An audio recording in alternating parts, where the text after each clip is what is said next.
Ce podcast aborde des sujets difficiles, notamment des violences sexuelles. On nous parle souvent du choix. Elles ont choisi, elles aiment ça. Elles savent où elles vont. Nous, survivantes d'inceste, de violences intrafamiliales ou de prostitution, on cherche la dissociation. Nous, les survivantes de la prostitution, on est les dernières oubliées du mouvement MeToo. Moi, j'avais pas l'impression que c'était un métier, c'était un calvaire. Maintenant, j'ai 58 ans. J'avais 45 ans quand j'ai commencé. Alors, comment une banale jeune fille qui a pas spécialement de problème dans sa vie peut se retrouver sur le chemin de la prostitution?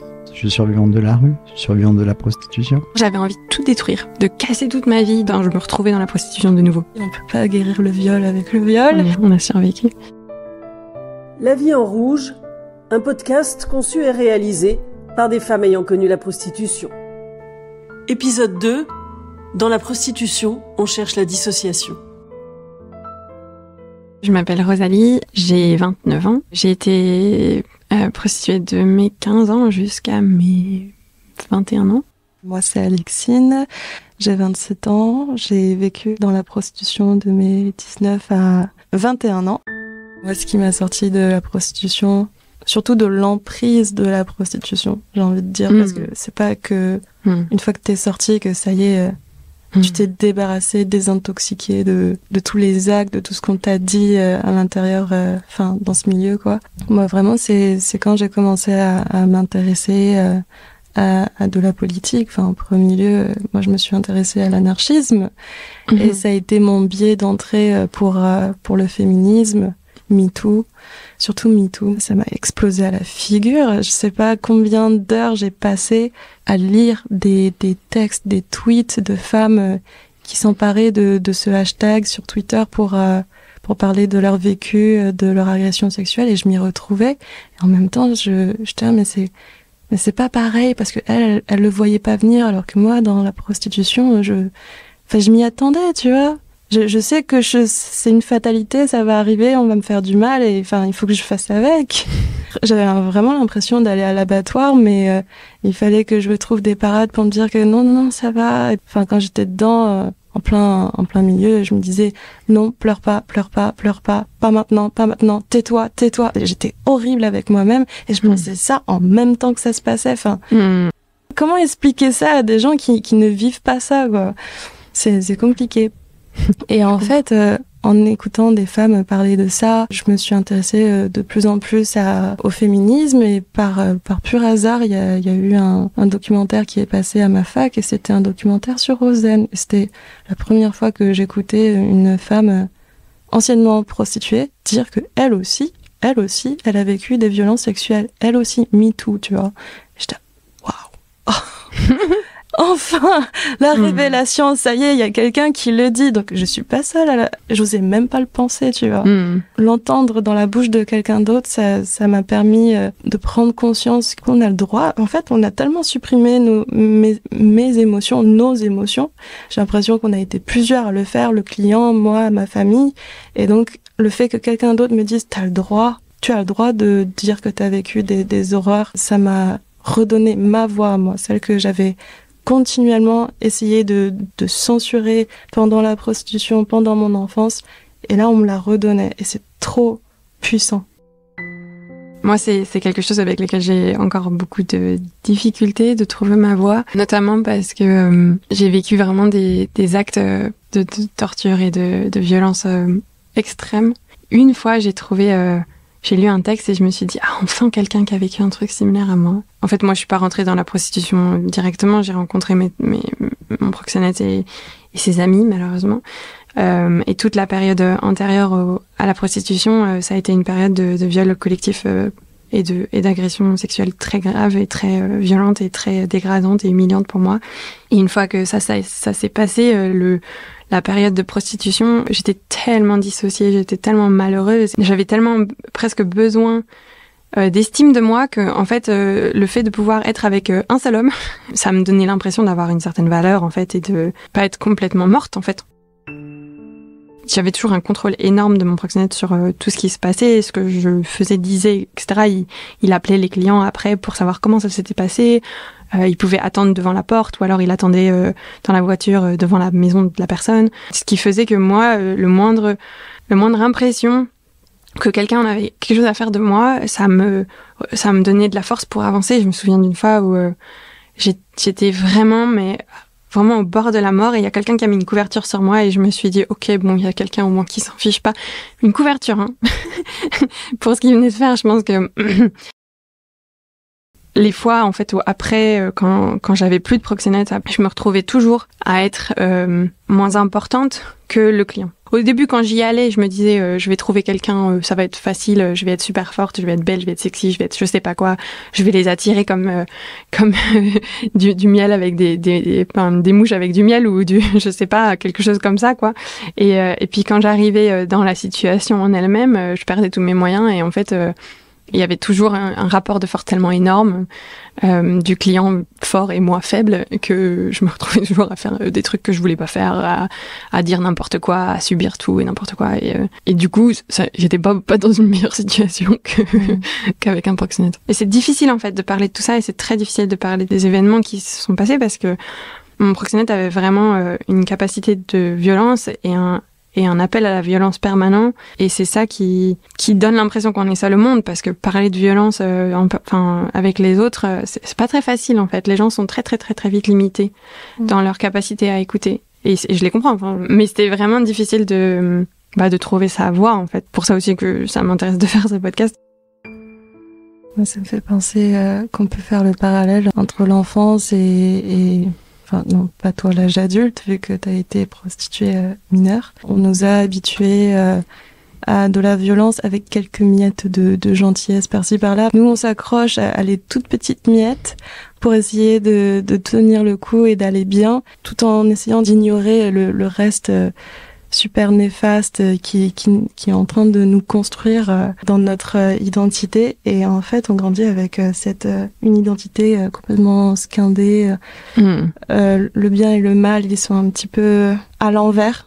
Et on sait que c'est pas bien qu'on nous touche, qu'on nous agresse sexuellement. Mais en même temps, on essaye d'y trouver une certaine forme de valeur ou de je ne sais quoi.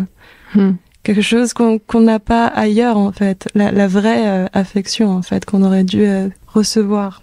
Pour moi, il est facile, et je le fais encore, d'entrer dans une pièce et de lire les humeurs et les postures et les comportements de certains pour voir qui est malheureux, qui est contente. Je ressens les émotions des autres et je peux pas m'empêcher de m'adapter, d'anticiper ce que veulent les autres, tu vois. Je me mets toujours dans les chaussures des autres et en fait j'oublie souvent d'être dans les miennes. Je me sens toujours obligée de plaire à tout le monde, d'être très convenante, conciliante, de faire en sorte que tout le monde soit ok, même si ça veut dire que moi je suis pas bien non plus. C'est une situation extrême, la prostitution par exemple, où t'es obligé de donner quelque chose de complètement intime à un inconnu. C'est vraiment dans le secret, le tabou, le fait que c'est censé être discret, invisible. C'est quelque chose qu'on garde pour soi, pour toujours, et en fait, ça bouffe, quoi. Quand on en parle aux autres, quand on en est sorti souvent, après, pendant, je sais même pas comment on peut en parler aux autres, sûrement que c'est possible, hein, mais personnellement, je l'ai jamais fait. En fait, on se retrouve face au tabou, on se retrouve face au stigma, on se retrouve face à des gens qui ne comprennent pas, qui jugent, qui nous mettent la honte, qui nous foutent la honte pour un oui, pour un non, ou alors qui se protègent d'essayer de comprendre la réalité de ce que c'est en utilisant tous les trucs de la société qui les aident à passer outre le fait que ce soit une violence extrême. Donc c'est très difficile, je trouve, de parler de ça avec des gens qui ne sont pas informés. Et quand on est encore dedans, j'ai l'impression qu'on n'a pas le droit de s'en plaindre parce que on l'a choisi. Non. On y est contraint, que ce soit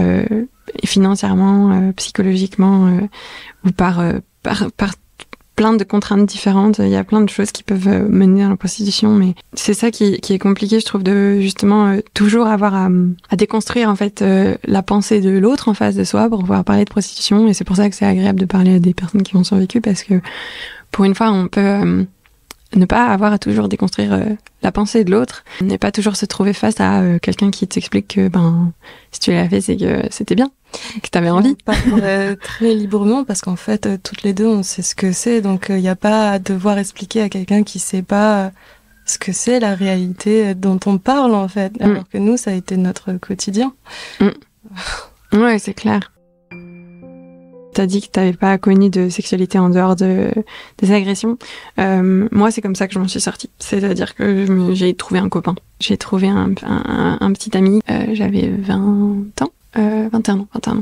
J'ai découvert, en fait, avec lui que c'était possible de passer un mois entier à dormir avec quelqu'un sans jamais qu'il cherche à me toucher ou à me coucher avec moi. Ce que je trouvais complètement dingue à l'époque. Mais vraiment complètement dingue. L'imaginaire que quelqu'un puisse dormir toute une nuit à côté de moi sans essayer de me violer, c'était un truc impossible.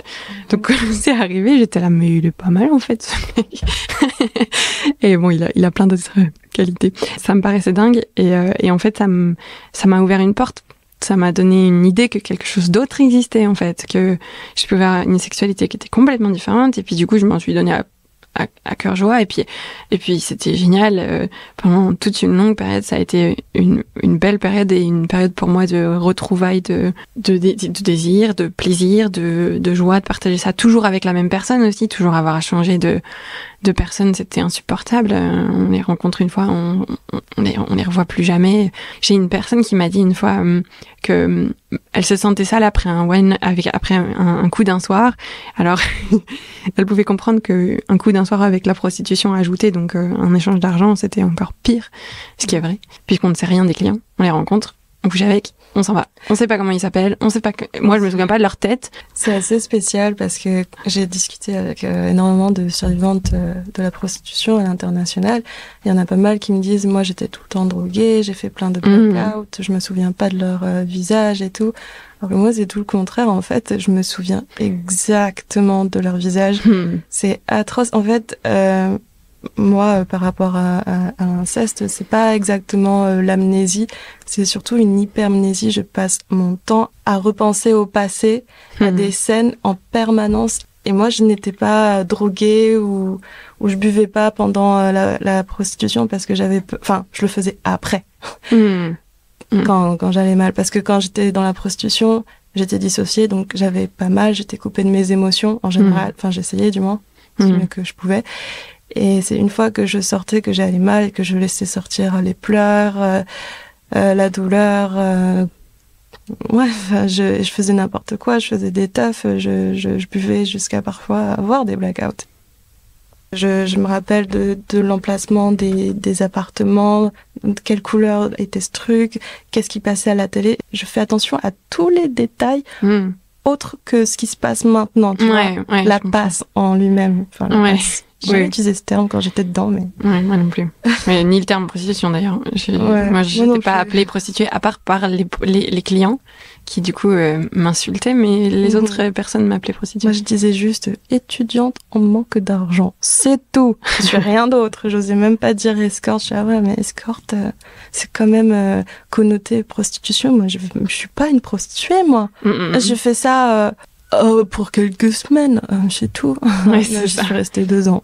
Quand j'étais adulte, je proposais plus les actes. Je disais tel truc pour tel argent, plutôt que de parler de prostitution ou de prostituée ou quoi que ce soit. Je disais juste, je fais ça pour ça. Moi, je faisais 2 trucs et pas au-dessus. Mon proxénète, c'était vraiment quelqu'un qui était horrible, je le dirai jamais assez, je pense. Et qui, du coup, m'interdisait de dire non. Donc, je n'avais absolument pas le droit de dire non, donc je pouvais que dire oui, et ça coûte plus cher. Et quand, malheureusement pour moi, j'ai dit non 1 ou 2 fois, ils appelaient mon proxénète pour qu'il me force à le faire. Et donc, j'avais pas le choix. Et moi, pour le coup, j'ai été droguée contre ma volonté. Et alors, l'alcool, pour le coup, Il y en avait beaucoup, il y en avait toujours. Il était tout le temps sous, mon proxénète. Moi, j'en prenais pas mal, mais j'étais plus droguée que sous.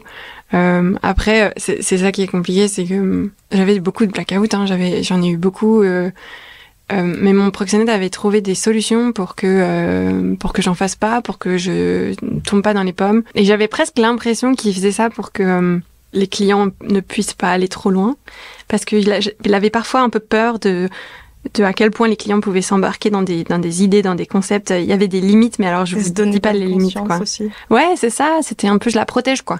Ouais. Mais bon, je la protège en la droguant. Je veux pas que ça fonctionne. Marchandise, quoi. Oui, c'est ça. C'est un peu ça, genre. Dans ce sens-là. Oui, c'est ça. Il faut qu'elle fonctionne demain, quoi. Donc du coup, si je la casse aujourd'hui, elle pourra pas revenir. Nous, Alexine, Anne, Lexi, Rosalie, Rosen, Valérie, qui avons connu la prostitution et qui avons pu nous en sortir. Nous avons conçu et réalisé ce podcast pour parler entre nous, pour dire ce qu'est vraiment la prostitution. Si vous aussi vous avez vécu ou vivez encore de la prostitution, sous quelque forme que ce soit, et vous avez envie d'en parler, vous pouvez nous contacter sur les comptes Instagram ou TikTok de La Vie en Rouge. La Vie en Rouge, un podcast conçu et réalisé par des femmes ayant connu la prostitution. L'ensemble des épisodes sont disponibles sur les plateformes habituelles. Avec le soutien éditorial, logistique et financier du Mouvement du Nid, enregistré au studio La Poudre à la Cité Audacieuse. Merci à la Fondation des Femmes pour son soutien indéfectible à toutes les femmes victimes de violences.